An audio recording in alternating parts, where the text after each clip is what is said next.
Afternoon.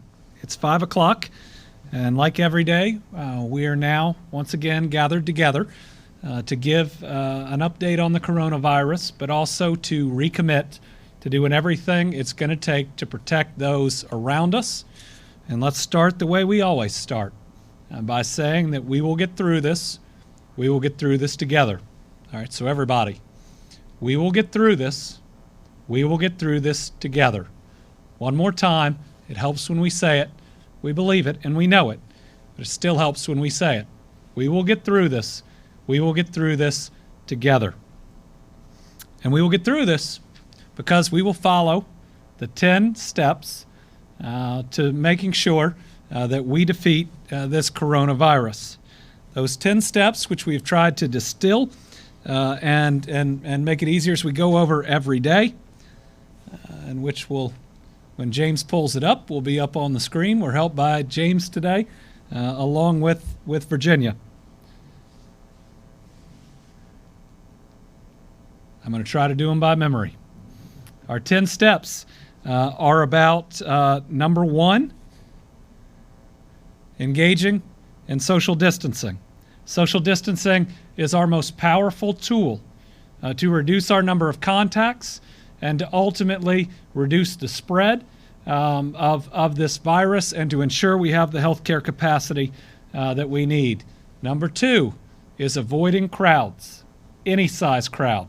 It is our job to make sure that we do not go towards or participate in any crowds. I should have started with the very first is healthy at home. That's the place that we need to be. Unless you're going to work, getting exercise, or going to the grocery store, folks, you've got to be at home. It's the healthiest place for you to be with your family to not get this virus. It's also the healthiest place and the best decision to make sure that we are not spreading it to the most vulnerable. Number four, knowing when to seek care. This is going to be absolutely critical, especially as we continue with the surge of cases. That if you are well but nervous, that you do not go to a healthcare facility so that you are not overwhelming it. You call the coronavirus hotline, which is on the website. Number two, that if you are sick but might not have sought care but for the coronavirus, you call. You do not go to. You call your primary care physician or a physician or a physician's office to first talk to them about why you are seeking care. But third, if you are truly sick or if you are injured, that you get the care you need. This is going to be so important going forward to make sure we have the healthcare capacity to help those that need it the most. Number five, kycovid19.ky.gov. That is our website. That is the source to get the truth, accurate information, all of our recommendations. You know, every day I receive texts or calls with the newest rumor that's out there. Rumors are never true. Make sure that you go to the source that you can count on, kycovid19.ky.gov. Number six, wash your hands. Wash them a bunch. Wash them for at least 20 seconds with soap. Continuously wash them throughout the day. If you can't find hand sanitizer, though we're going to be providing a lot of hand sanitizer thanks to our distillers and a number of other companies across Kentucky, it is better to use soap and water. Make sure you're disinfecting surfaces.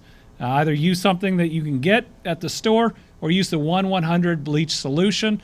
Do it at least once every single day in your home, certainly at work if you have a workstation. Number seven, apply for benefits. Today we're going to have at least 5 minutes with Josh Benton talking about a number of the upgrades that we are making.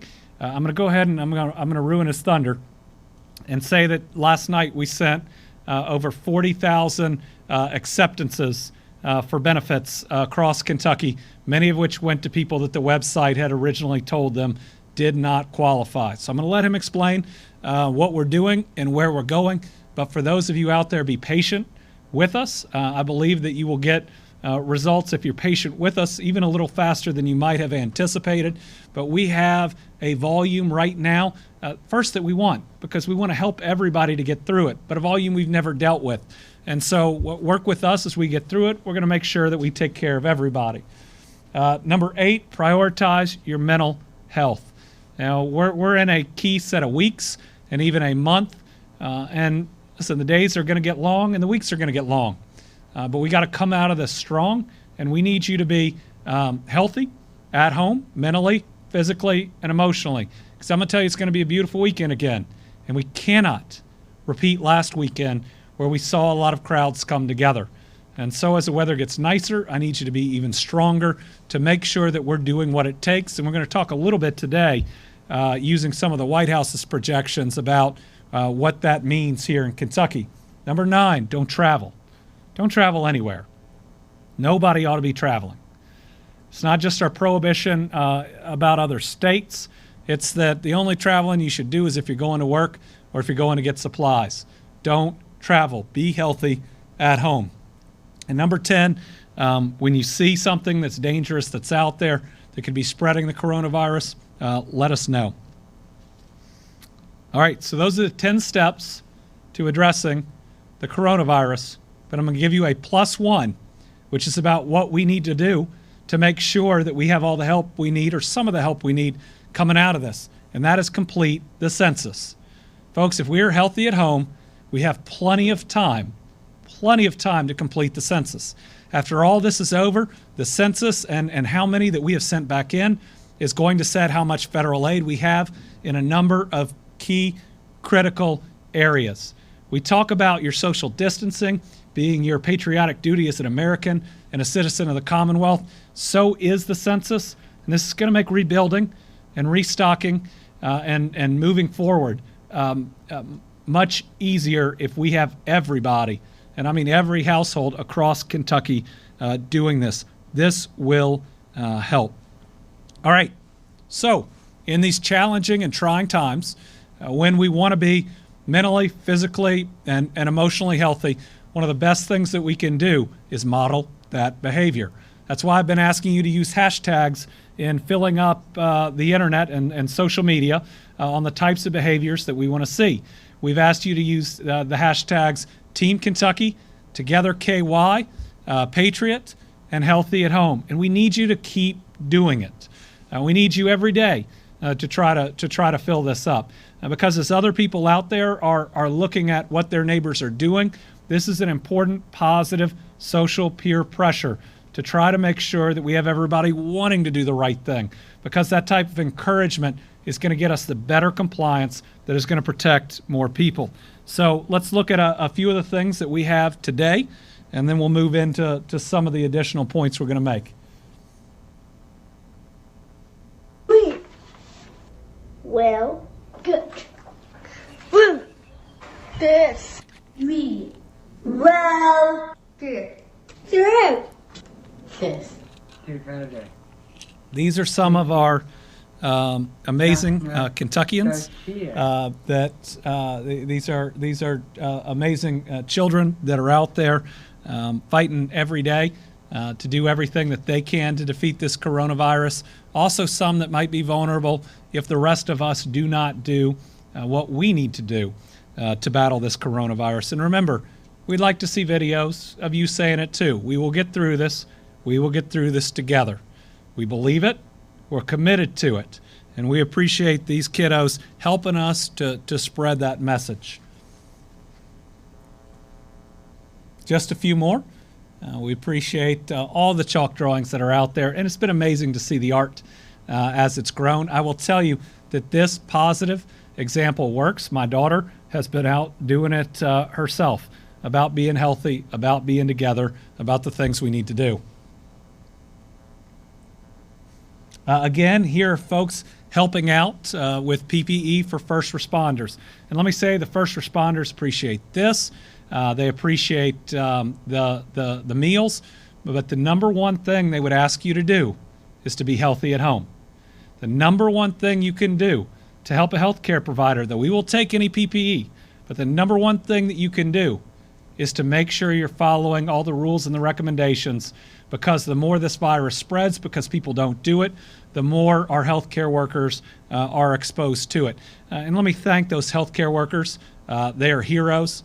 Let me thank the grocery store workers, everybody involved in the food supply chain, how important they are right now. Our police, our firefighters, our EMS, our social workers, who are out there still having to make house calls in the most dangerous situations.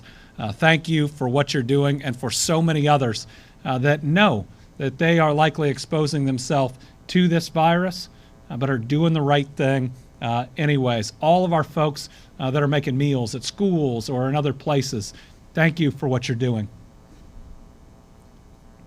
And you know what? Our kids see it, and they appreciate it. They love what you're doing. You're heroes to them, too.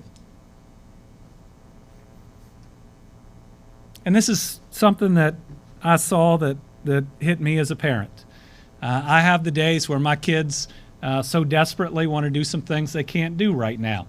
And while those are hard conversations, and while those sometimes result in kids that are upset and it hurts and you feel it, it's not just what's in their best interests.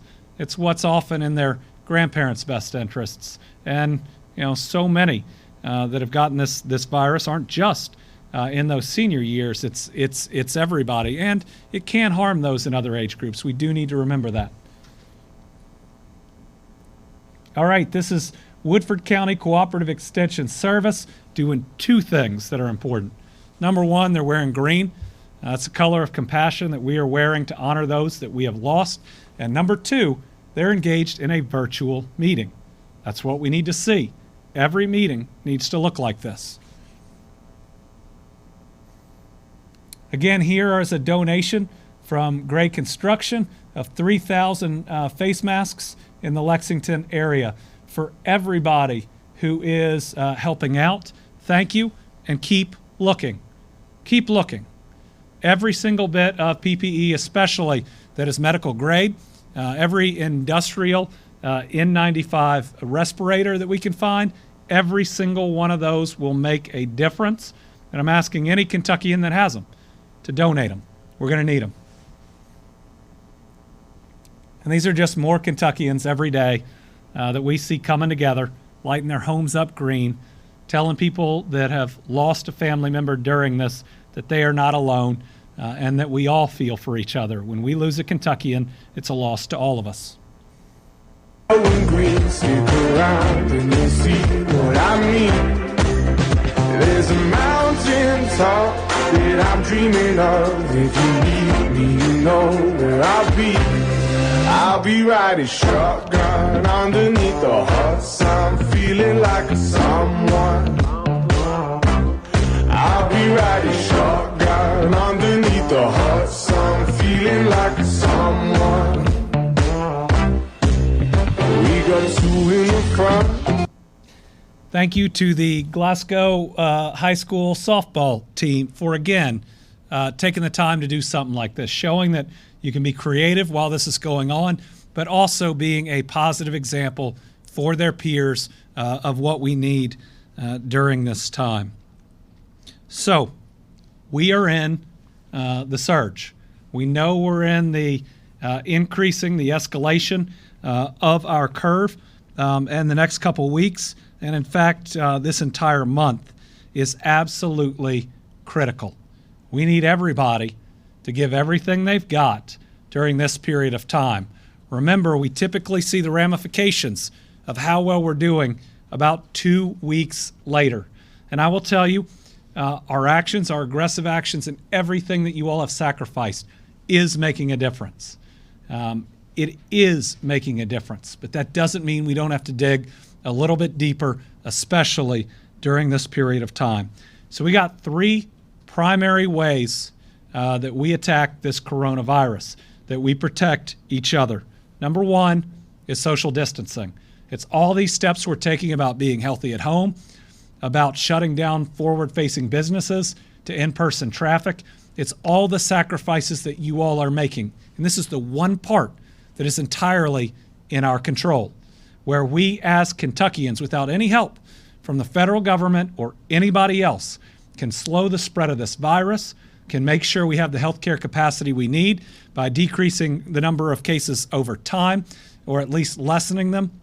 This is the best way that you as an individual can help in this fight. I know it feels like this is all out of our control. This is a virus you can't see. and it's going on around us, and you're just at home, hopefully not just sitting at home doing all the things that you need to do to stay healthy, I know it can feel out of your control. It's actually more in your control than most crises that we face, because your actions, your choices can reduce the spread of the virus from you, and ultimately, if we can do it collectively, can flatten that curve. You have more control than what you think about how we address this virus, and I need you. We as a state need you. Your actions are so important. Number one is social distancing. Number two are our steps to increase our healthcare capacity. Let's show the slide on the number of beds and ICUs and ventilators.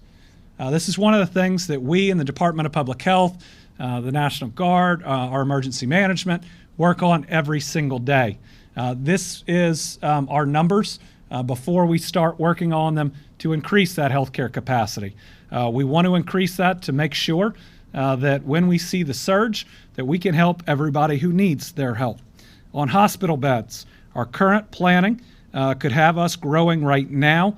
I feel pretty comfortable about 8,000 additional beds. That's a start, but we still have more work to do to get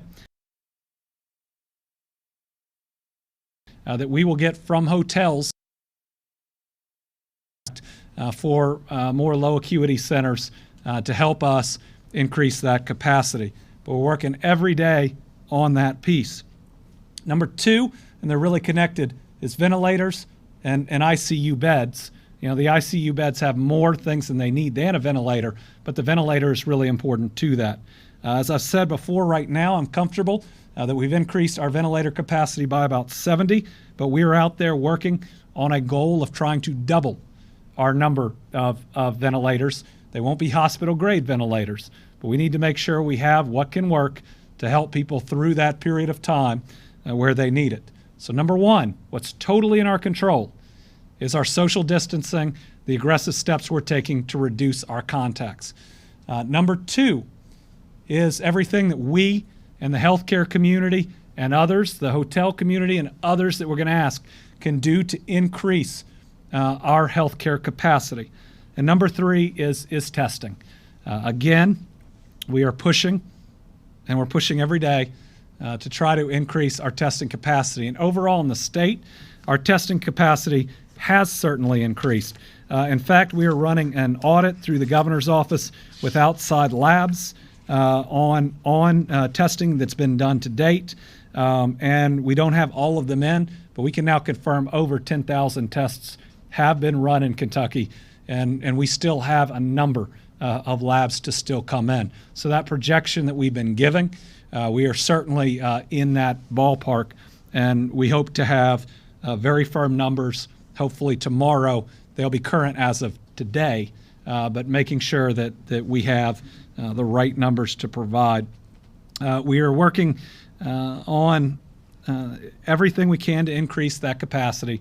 I will say that every 2 steps forward, we do have a step back, and oftentimes that's because the testing kits and the personal protective equipment that we expect to come to us is diverted and routed somewhere else, or that the agreements are in place, we should have them, and a couple days before, it just doesn't happen. This isn't just happening to us, it's happening all around the country, and all I can tell you is we're scrapping for it every day.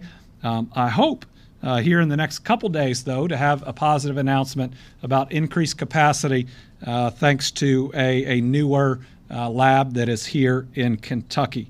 Also want to mention UK and U of L are both ramping up their capacity. Mentioned U of L yesterday, but Kentucky is working as well on ramping up each and every day. So these 3 areas, and I want to talk about why they're important: social distancing, increasing our healthcare capacity, and testing. I want to talk about in terms of the graph we always look at. Let's start with the animation on Philadelphia, which we show. All right, social distancing. Social distancing is the key to make sure that we don't have the spike that Philadelphia had, where they overwhelmed their healthcare capacity during the Spanish flu, and they lost a lot of people. That's why we do the aggressive steps that we are doing.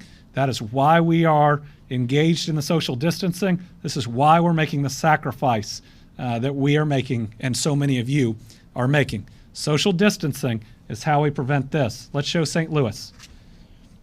So the first curve on St. Louis is the example of why we would do social distancing, so that we decrease that spike and we ultimately have a lower initial surge.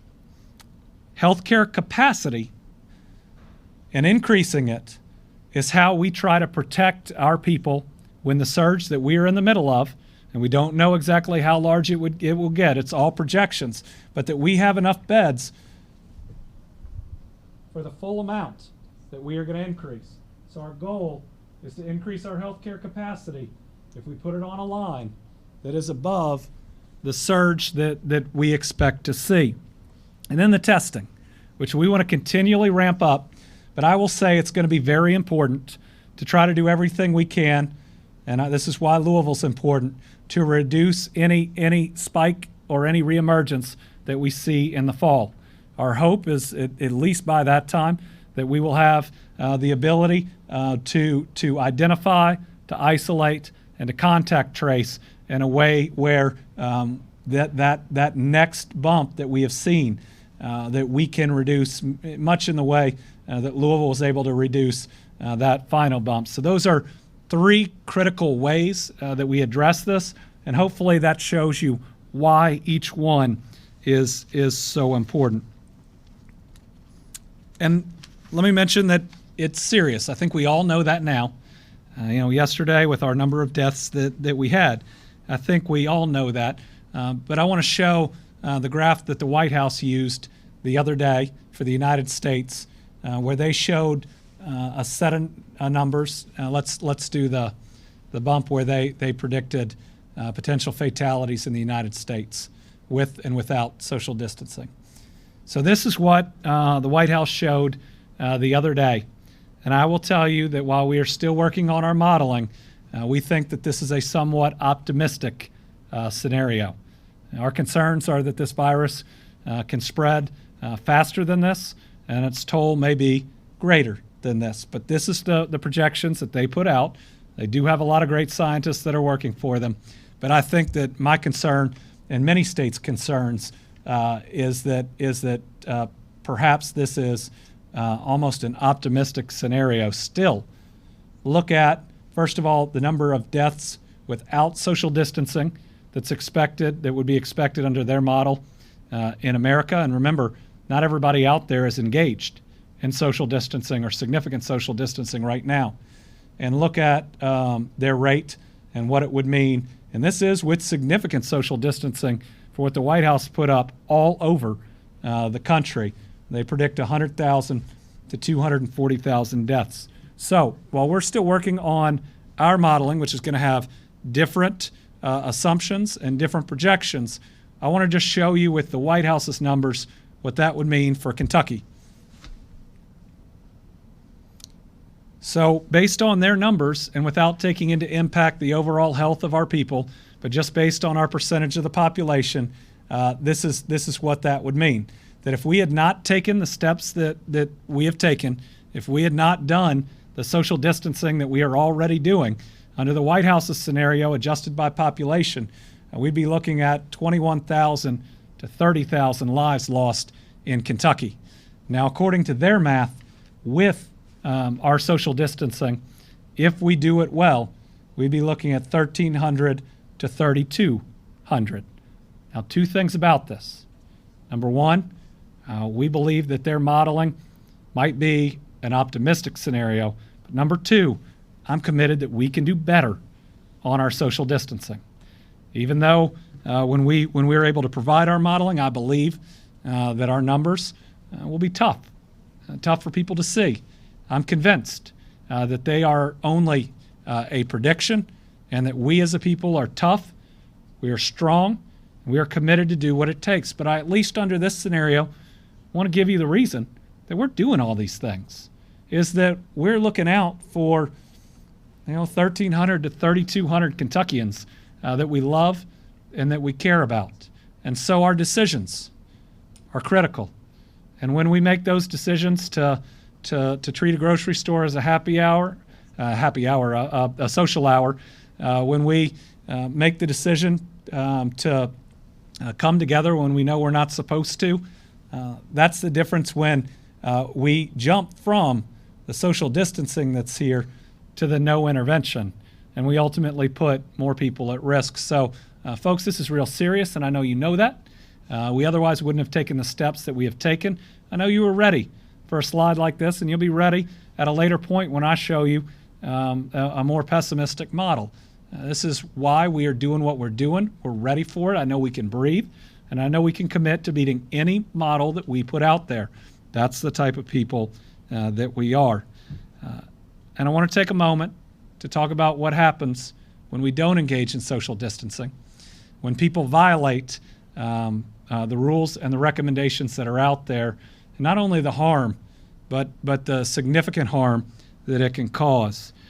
So I'm going to read, and it's slightly edited, some information from the Hopkins County Health Department. Hopkins County has been hit really, really hard. And we know the community is reeling. It's an important community to me. It's where my dad's from. It's where my family is from. Here's what it says. We had a church that had a preacher from Texas come down to Dawson Springs March 15th and 16th for a revival at another church.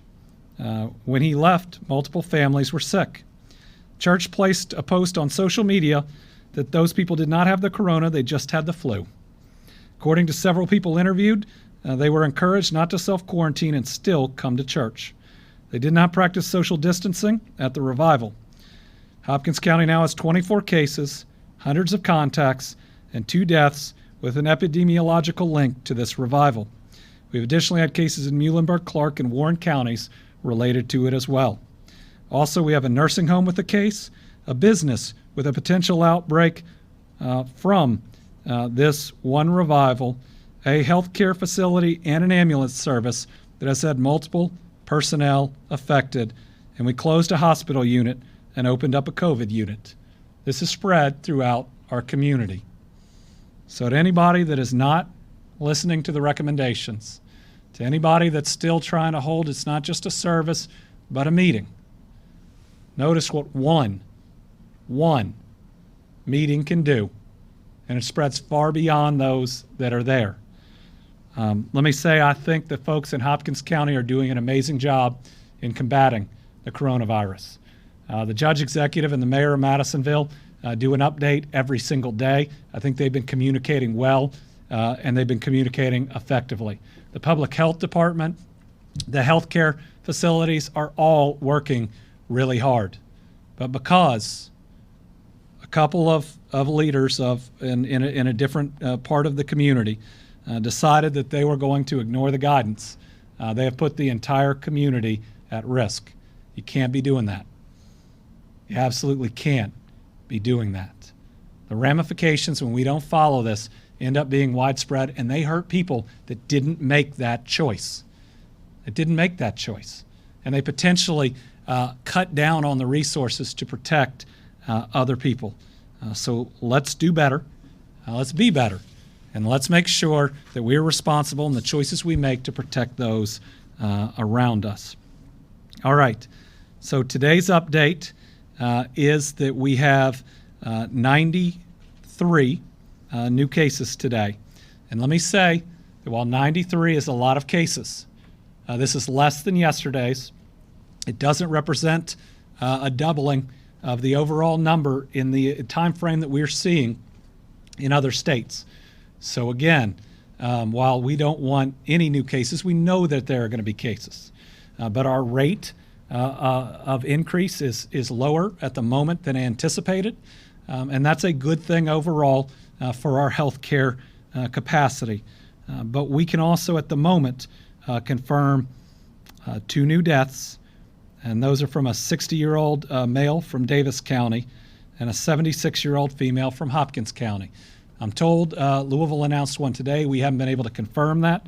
And so right now, what we would add are 2 which would bring our total number to 20. That is one less than some have reported. We had one in the past that was reported as a fatality that wasn't. So right now, as a state, we have 20. So tonight, let's make sure we honor the 2 Kentuckians that we lost today in Davis and in Hopkins County. Let's light our houses, our places of business, our universities, and everything else up green. We'll light the governor's mansion and the Capitol. But like I said yesterday, it means more that you do it. It means more because people driving around in the community will see it. They will feel that they are not alone for these families.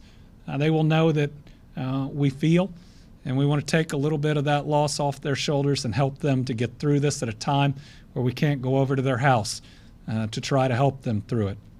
It's also a symbol of renewal, that while that person is no longer with us, their spirit is no longer contained by their body and going to a better place. I fully believe that.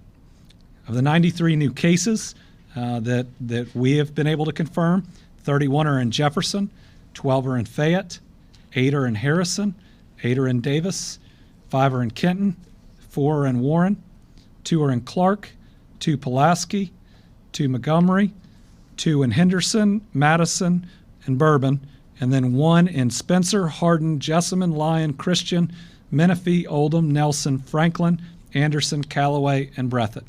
But folks, it's everywhere now. I heard about a county today that said, oh, but this isn't in this county. Well, in fact, we know that it is. That while somebody was tested in a different county, that they lived in that one.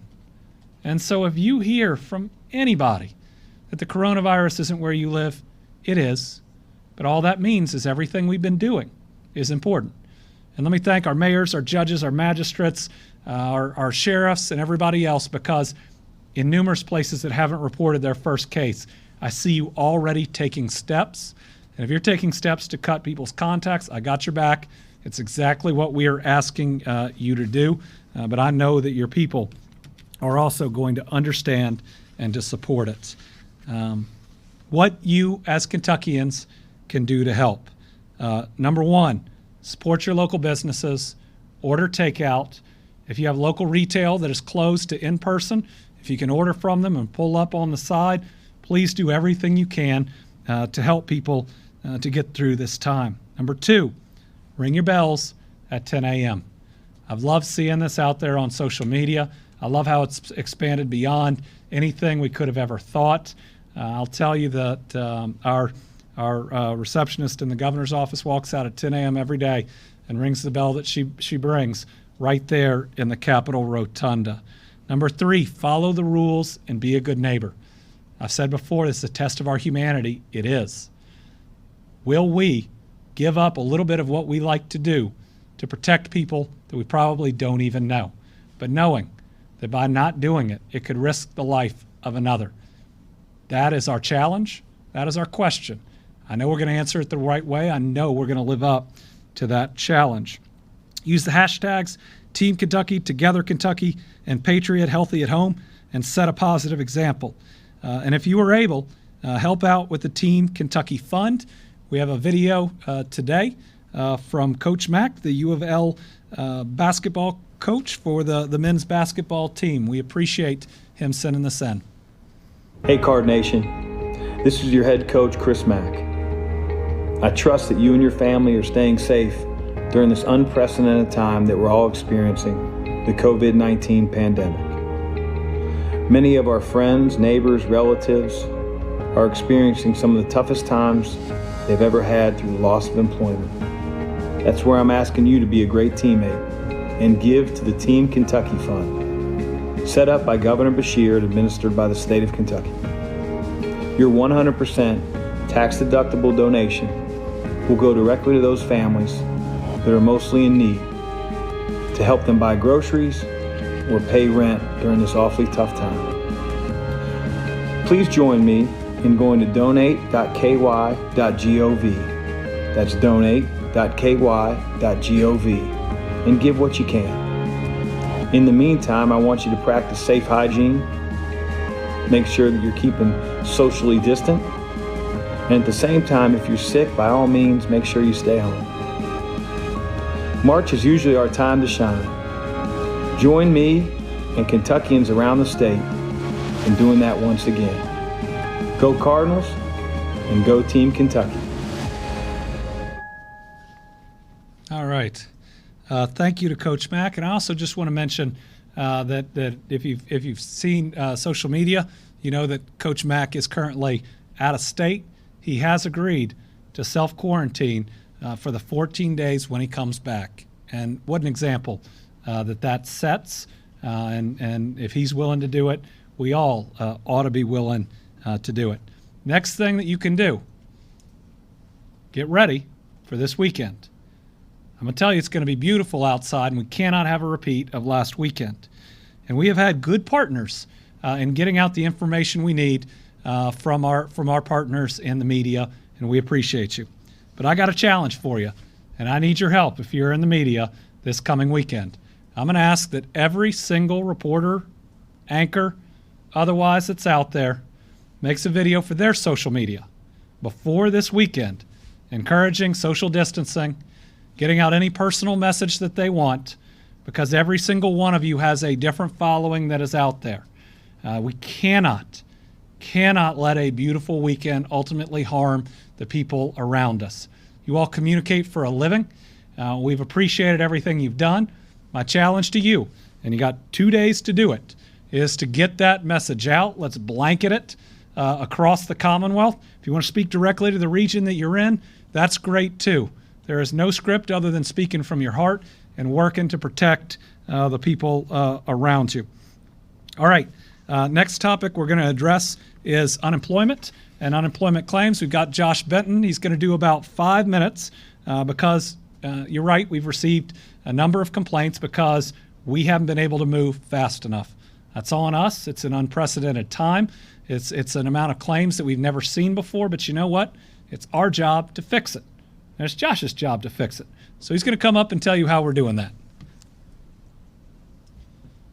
Thank you, Governor, and good evening, everyone. The governor's right. The last couple weeks on the unemployment insurance side have definitely been unprecedented, but I want to talk through a little bit some of the things that we're doing to address the issues that we're having out there, but also share a significant amount of good news that's taking place on this front as well. So I think the governor mentioned yesterday that the UI system is a legacy system. What that really means is that it's old and hard to change. And when you're really looking at it, it's a challenge to make all of the modifications to that system at the same time. We know what needs to be changed, and we're working diligently to do that. So the first thing we did was make sure that those individuals that we expanded coverage to were able to submit an application. And they were able to do that even though they were receiving messages that said that they were ineligible.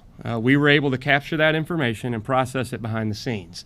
I'll talk about the status of that in just a moment. The other significant challenge obviously has been communicating all of the changes that have been taking place. Whether that's our phone lines, whether that's on our websites, that it's been a challenge to consolidate that information. We did take a couple of steps this week. One is to revamp our kcc.ky.gov website that now houses all of the latest and greatest information on unemployment insurance, all of the updates, all the changes to who's eligible, who you can call, how you can submit a claim, how you can check your claim. All of that is now in a centralized location. We're working to disable the pages that just quite honestly don't matter right now because there have been so many changes to the program, and we're taking those offline so they won't be confusing folks.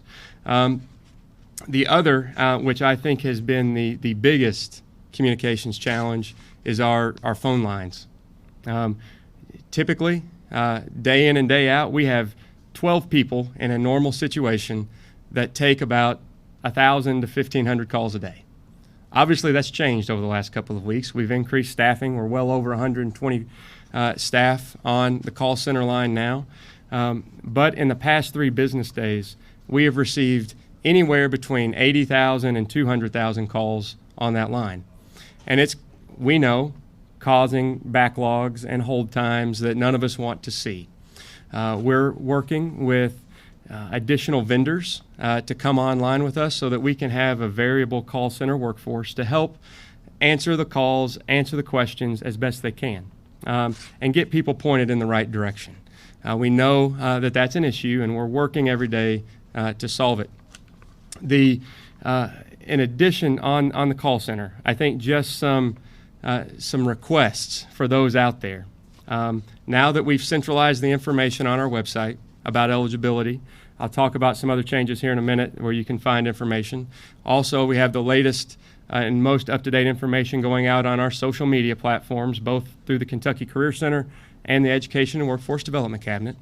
So you can get that latest information. But we would like you to prioritize who's calling.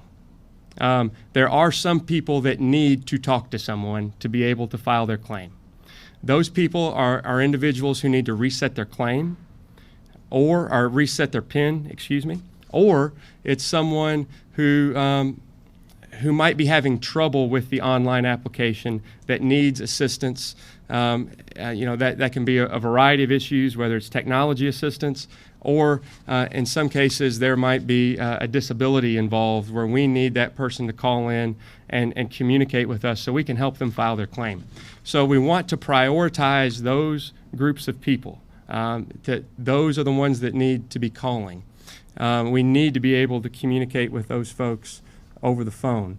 To just check a claim, to check a claim status, that can all be done through a claimant's online portal that tells them when they qualify to request a benefit payment and that sort of thing. So please utilize those online resources to get the most accurate information so that we can reduce the volume on the call center line. We're going to be staffing up every day to make sure we can take the calls, but we really need to prioritize those specific individuals.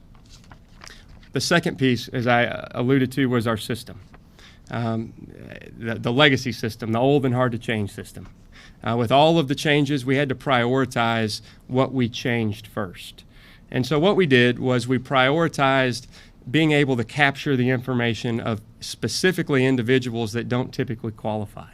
As I said, they were still receiving those messages that they were monetarily invalid or didn't qualify. We pulled those offline and were able to process those manually. The governor referenced earlier that there were upwards of 40,000 notices that are going out starting last night to those individuals who received those notifications, explaining to them that they have been approved and that giving information on how they claim and when they're going to be receiving their payments. They're going to be approved under the newly CARES Act, the newly approved CARES Act that came out of Congress with that funding stream. And so they will be receiving information about the pandemic unemployment assistance resources that are available to them. Additionally, we are connecting their updated information on their claim to their online dashboard. So by the end of the week, all of those folks are going to be able to see on their online dashboard what the status of their claim is. One additional piece of information to remind folks is that if you are filing a claim, your first payment is automatic. So we're getting a lot of calls in asking, how do I request my payment and that sort of thing. It's automatic. We're processing those as of today, Sunday, Monday, and Tuesday. We processed over $18.5 million worth of claims to over 32,000 Kentuckians that filed for unemployment insurance the week of March 16th. That was the first week that we saw significant claim increases, and those individuals are starting to see those payments come into their account. We have 3 more days today through Friday when payments will be made. So that will continue. That first week, that first payment, does not have to be requested. It's something that is just going to be automatic. Something that really epitomizes Team Kentucky, I think that's really important to point out, is that we have really taken an all hands on deck approach in the Education and Workforce Cabinet and really across state government to address UI. Not every claim that comes in is perfect, and it has to be reviewed. It may have to be cleaned up. We have help from 3 different state agencies and the governor's office who are working to review those claims. In the last 10 days, that group of about 150 people have reviewed and processed 70,000 claims so that they can be paid out on time. They've done a phenomenal job of getting brought up to speed very quickly on what they need to review so we can make sure that UI payments are going out in a timely fashion. Just a couple of things to remind folks of too. When these type of large-scale layoffs are happening, it's ripe for bad actors to try to scam people. And it's a reminder to individuals on UI that if they're getting a message that is not coming from a ky.gov email address, it's not from us. Don't respond to it. Don't provide any information to it. And also, we're not going to call you and ask you for money, ever. So don't provide any information to anyone that's asking that. We know those things are going on right now, and they're trying to scam people who are eligible for UI and leading them down a path that's essentially stealing from them. It is stealing from them. They can report that to the Attorney General's scam hotline and make sure that that gets reported. But if it's not from a ky.gov website or email address, it's not from us, and we're not going to call you and ask you for money. You can be assured of that.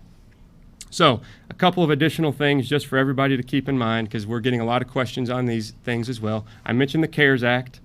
That did a couple of things for Kentuckians on unemployment insurance. One, it automatically extends benefits for 13 weeks.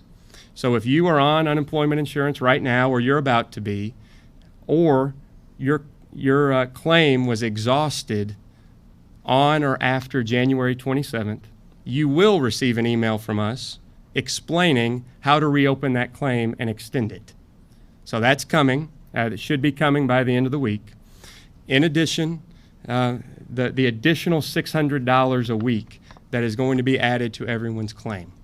That will be beginning to be processed as soon as we receive guidance from the federal government on the funding stream and when it's going to be coming to the states. Starting March 29th, it's eligible. So if you were on unemployment insurance on March 29th, that week is going to be your first eligible week. So potentially, the payments that come out next week could have it if we receive the federal funding stream. So that's something to keep in mind. That's coming. We will let you know when it's coming. We'll make an announcement that says that the $600 are being included. But just to close, we know it's been challenging. We know this has been difficult, especially for folks trying to call in, especially for folks that are having trouble applying. We ask those that are using the phone lines to use our online resources to get the most up-to-date information, and reserve the phone lines for those that are trying to update their PINs, that are having trouble filing a claim and need over-the-phone assistance. Those are the 2 most critical populations that we need to be using the phone lines. In the meantime, we're going to continue to ramp up. We're going to continue to ramp up our phone lines. We're going to continue to increase our server space for our system, and to make sure that, more than anything else, that individuals that are approved for unemployment insurance will be able to receive their payment on time. So thank you. Great, thank you. I think a lot of that is good news, but let me say we will do better. Every day we work to do better. Even in unprecedented times on this, even though it's a volume we've never seen, we know that you are facing uncertain and anxious times, and we will work to do better each and every day. A couple of final points, and then we'll open it up to questions. Beware of scams about testing and testing kits. Beware of any at-home testing. We don't believe in any of it at the moment. Most likely, it is a scam. Beware of pop-up drive-through testing sites. We have seen a couple that are trying to charge people a certain amount in cash. We cannot tell you the validity of any of them whatsoever, unless they are ones that are connected to a healthcare facility themselves. There's certainly one of those in Hazard and one in Louisville and in a couple of other areas, but any pop-up, drive-up testing, I would be very hesitant about. Kentucky National Guard is now being deployed to help at food banks to feed Kentuckians. Deployment is going to help feed seniors, families, and displaced workers. The National Guard members will assist Kentucky's food banks by sorting and packing food into bags and boxes and distributing that through no-touch food distributors. We'll have 70 National Guard members that will be deployed at 4 regional food bank warehouses. Those are in Louisville, E-Town, Wilder, and Lexington. Collectively, the food banks will provide distribution to those at risk for hunger. With that, we'll open it up to about 10 minutes of questions, and we'll go back and forth between the 4 reporters that we've got here in-house and the questions I've received before. Let me start with those. Does the governor plan to implement a requirement to show proof of work to cross state lines? No. We're not going to be issuing credentials.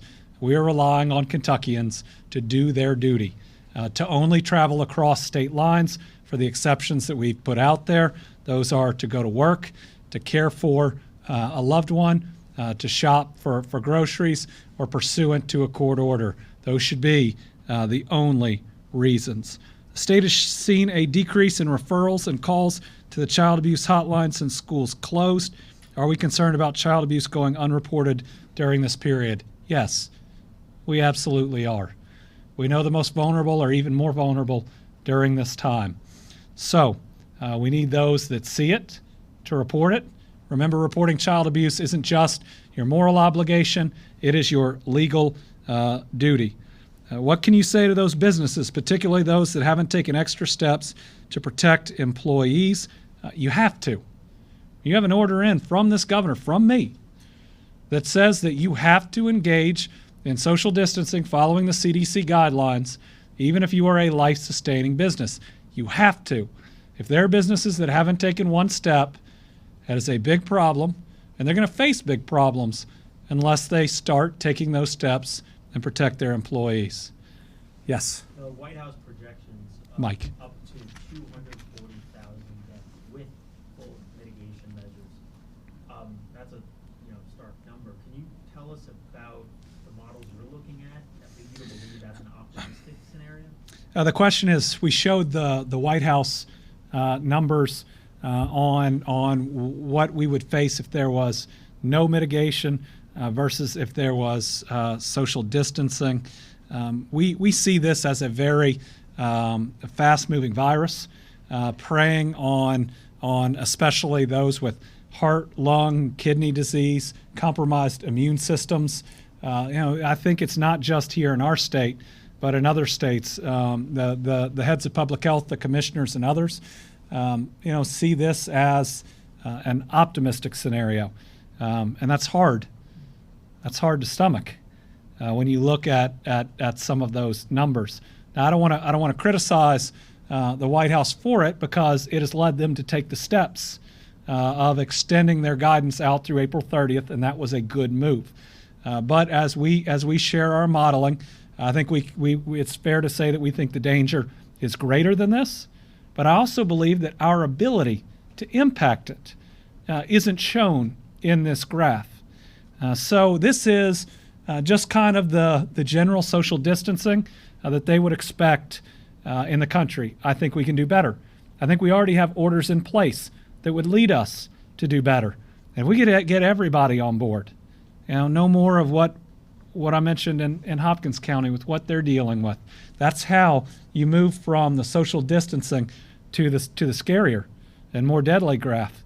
If we can get beyond that, if we can prove this weekend when it's beautiful that we are committed, then we can do better, I believe, than any of these models that show social distancing.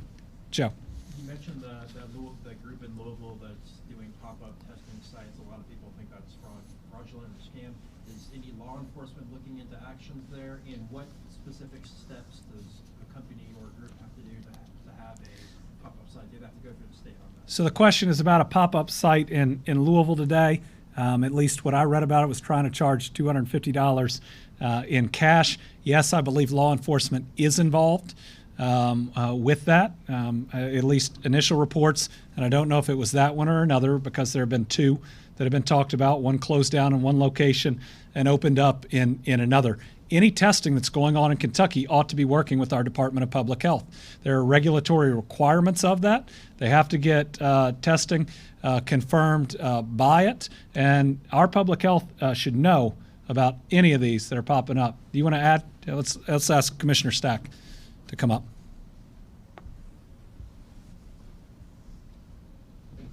Thank you, Governor. On testing, this is a virus, the treatment is supportive. You shouldn't be handing over your hard-earned and precious money to go get pop-up testing anywhere. The paradigm is what we've said all along. If you feel well and you're not sick, don't get a test. If you think you're mildly ill, you still don't need a test. Stay home, self-isolate, and let the illness run its course if you feel well enough to do that. If you are sick and you feel you need medical care, you have a fever plus trouble breathing or a bad cough, and you feel like you are getting progressively more ill, then go seek care and let a qualified medical professional evaluate you and determine if a test is helpful to you.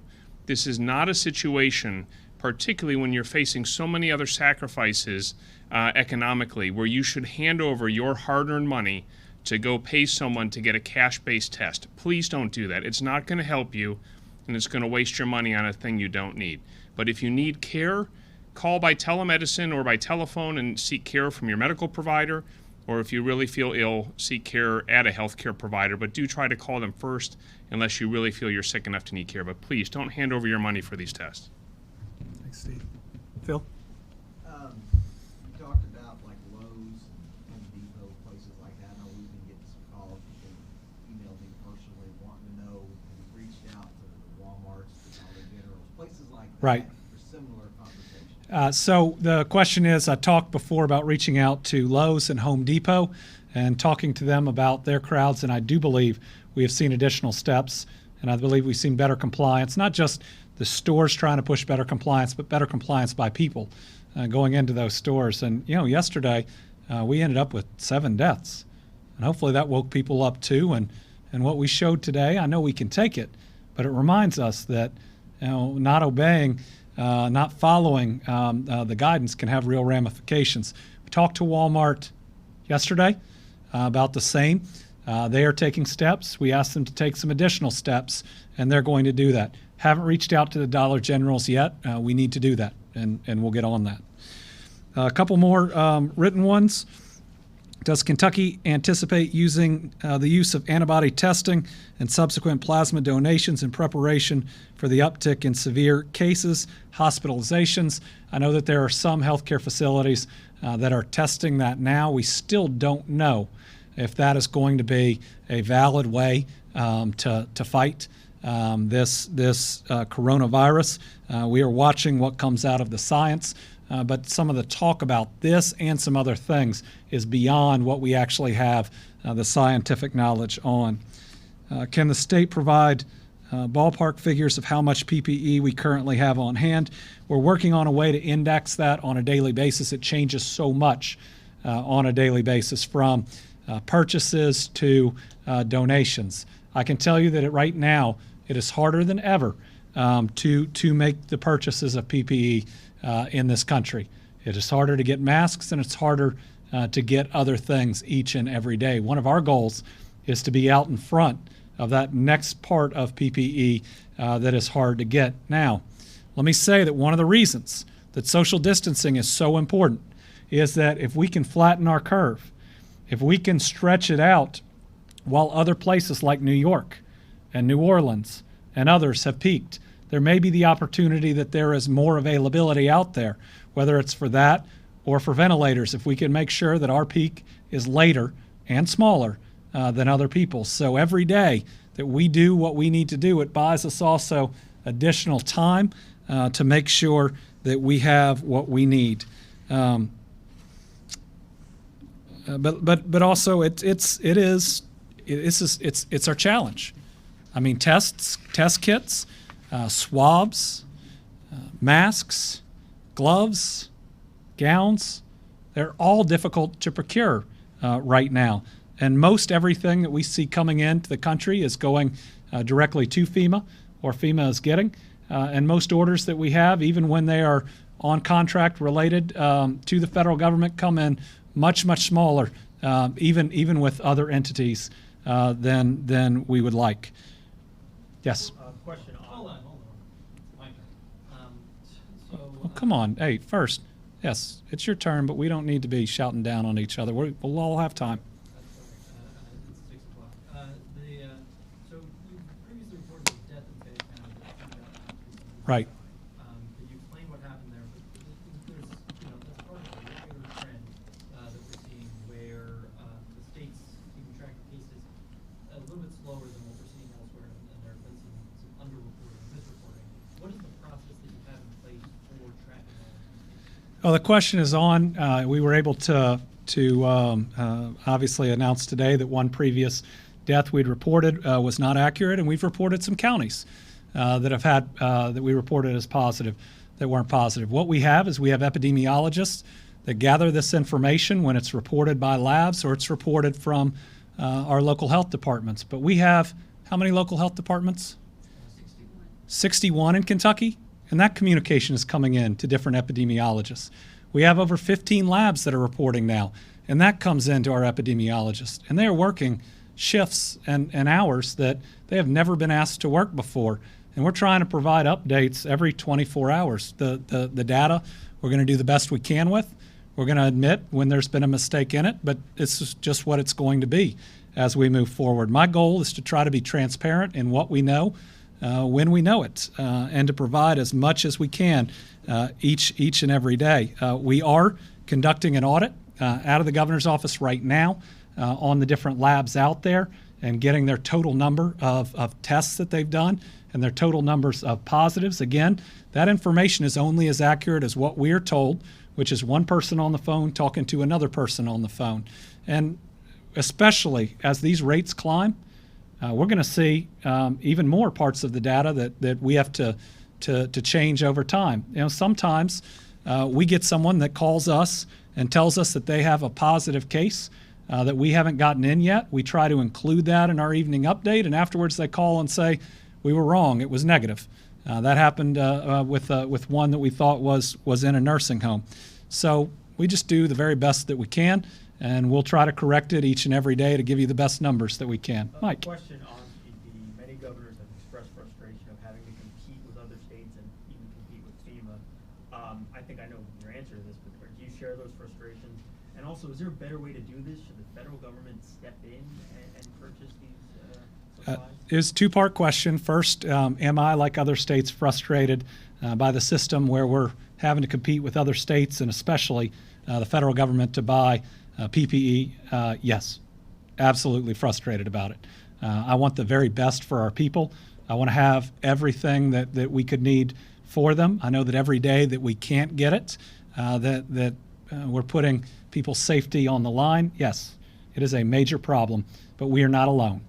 And so I try every day to just, again, go after that equipment and do everything we can. We're working really three attempted solutions. Number one, procurement. Number two, manufacturing. And number three, donation on each and every one of these. Some are harder than others. The respirators, the N95, the procurement is incredibly difficult, as is the manufacture, because it's under patent. I'd like to see the people with that patent, which is 3M, provide that to the nation under a license for this period of time. I believe it's their patriotic duty, and they should put it out there so everybody else can manufacture it. That hasn't happened. Donations, we've mainly had donations of industrial N95 respirators. They're not as good, but we will take everything we can. As you move down right, in things like gowns or face shields, we have better opportunity there on the manufacturing side. And as you get to things like gloves, we have a lot more opportunity on the donation side. So our goal is to push in all three of those areas each and every day. Do we know how many healthcare workers have been tested positive? We don't have a specific number on that. I believe it's more than 50, given some of the numbers that have come just out of Louisville with the other cases that I know that we have seen. With it being the first month, with not only rent but other bills due, can the governor provide any guidance on what assistance is available and what people should do as they await unemployment and the federal stimulus? Right now, during this period, you cannot be evicted. Don't let anyone tell you that's possible. If you are threatened with eviction, it is illegal right now in the Commonwealth of Kentucky to evict you for failure to pay rent. Now, with that said, if you can pay rent, do pay rent. That's important because everybody that owes rent is still going to owe rent once this is done. We're working to speed up that unemployment. The federal government has added $600 per month. It's important to know that those obligations will still be out there. Our hope, given this is a worldwide pandemic, is that tenants and their landlords can work together to come up with a way to where we can hopefully make everybody whole, but everybody get through this over time. Joe? I have another PPE question. Have you been told by White House or federal officials that the strategic national stockpile of PPE is nearly empty? And also, can you say what percentage of what you requested you've actually received from? It's a two-part question. The first is, have I been told that the national stockpile is nearly empty? I've not been personally told that. And I haven't been on a call where that was conveyed. And the second is, can we give a percentage of what from the national stockpile versus that we requested versus we received? Let me get that for you. I want to make sure that's accurate. I don't have that in front of me. We get much less than we ask for, just like everybody else is getting much less.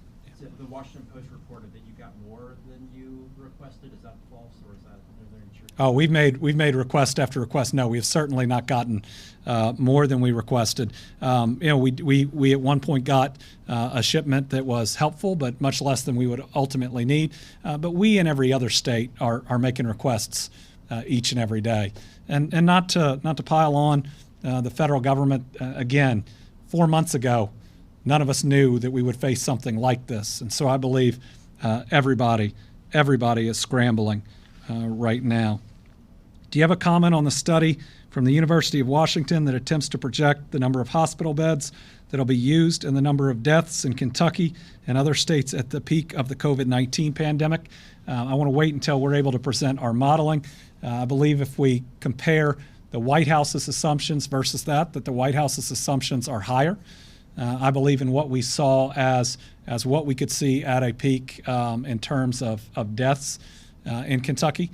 In terms of beds, I believe our projection will be that we will need more. And that's why we have worked to increase that 18,000 and change hospital beds to at least 8,000 more that we believe that we will be able to deploy. And I will tell you, I want to make sure that we can have more than that.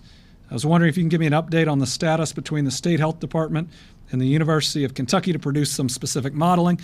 We are still working on that, and we hope to be able to provide that information soon. Is the Department of Corrections aware of any other inmates or DOC staff that has been tested or would have tested positive for the coronavirus between what was reported on Monday, which was the one inmate at North Point, which I believe is tested negative? Our North Point test is negative. And Green River. So in Green River, we have 4 folks that have tested positive, all of which are either administrative or health. One of the healthcare workers was exposed to a certain subset of the inmate population there that are all quarantined in a specific part of that facility. None of them are showing any symptoms as of today, but we'll be monitoring that. And if there are other positive tests, we will report it. Can we confirm any COVID cases at Western State Hospital in Hopkinsville? I believe we have one confirmed case there. I don't have any other details on it, but I believe that we have one. I have a question on GE. I will say that we've been in communication with the mayor's office in Louisville and their Department of Public Health. Their Department of Public Health, we're told, has been out a couple times working directly with GE, and we are watching the progress and progress that we hope is being made there and can be reached between the workers and the company. Can we get an update on the Campbell County Nursing Home? I do not have an update on that one tonight. We will take just a couple more questions. Daniel's right, it is past 6. There are reports, sorry, you're drinking the Bevan area, you got to get the question over. Reports of out-of-state license plates in the east, and have local officials in local state parks asked you to shut down the state parks? As, you know, there's been these concerns about people looking at The question is, there have been reports of out-of-state license plates in the east, though I will say we also have it in the west, and I have been asked by local officials to shut down state parks. I believe there's been one instance dealing with a state park where there's been a recommendation made to us. But county judges have absolutely expressed to me their concern that people are coming in from out of state, and we have talked jointly about different things that we can do to prevent both that travel and the reasons that might be behind that travel. I believe that there's a turkey hunting season that's coming up, as well as different areas where people are congregating that we are working together on to make sure that we are shutting down that ability to congregate. And right now, I know with this fear, we focus a lot on folks from out of state, and you hear New York, or you hear Louisiana, or you hear Florida.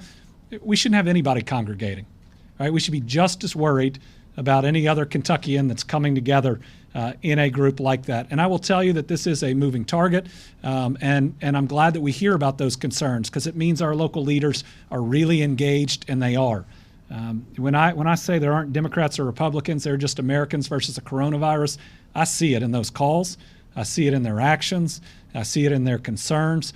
We have a lot of really good leaders out there that are really focused on this. Let me take one more. Phil. Some of the other states are basically a blanket stay-at-home.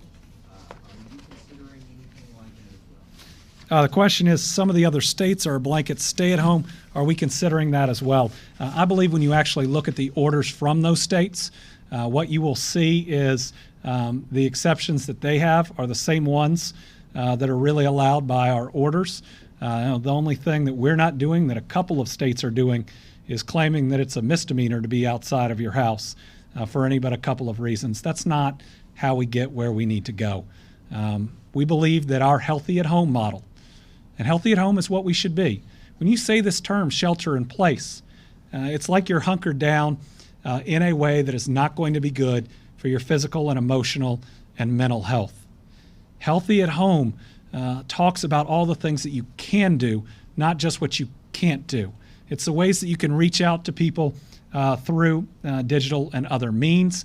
It's the things that you can go do, like your grocery shopping and getting physical exercise. I believe that we have some of the most aggressive steps that we have taken, but in looking into the future, if we have to take additional ones, we will. But the only way we truly get where we need to go is because the people of Kentucky are fully bought in and are willing to get there. I want to thank everybody. We did go about 15 minutes over today. I appreciate you sticking with us. We are all in this together, and we're going to get through it together. And today's a special day for me. It's my wife and my 14th anniversary, and we are spending it healthy at home. I know a lot of you have had special dates that have come, whether it's birthdays for people you can't see, whether it's birthdays for your kids that their grandparents or extended family can't come in. We are all making sacrifices because we are all protecting the people around us. We are ready for this challenge.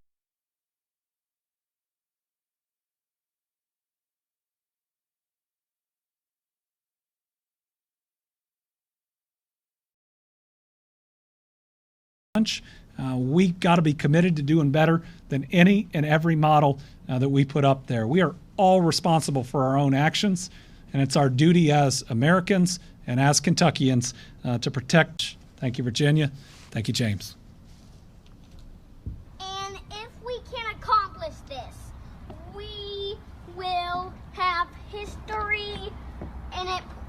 And since I am 6, it'll feel like I am 4 or 5. And I'm 4. And if we feel like giving up, we do not. No, not at all, no. And if you ever feel like giving up when you're trying to do something you really want to do, don't give up. Because I know deep down inside of all your hearts, there is a way to accomplish everything. And we are the future people. If we can do this, anyone can.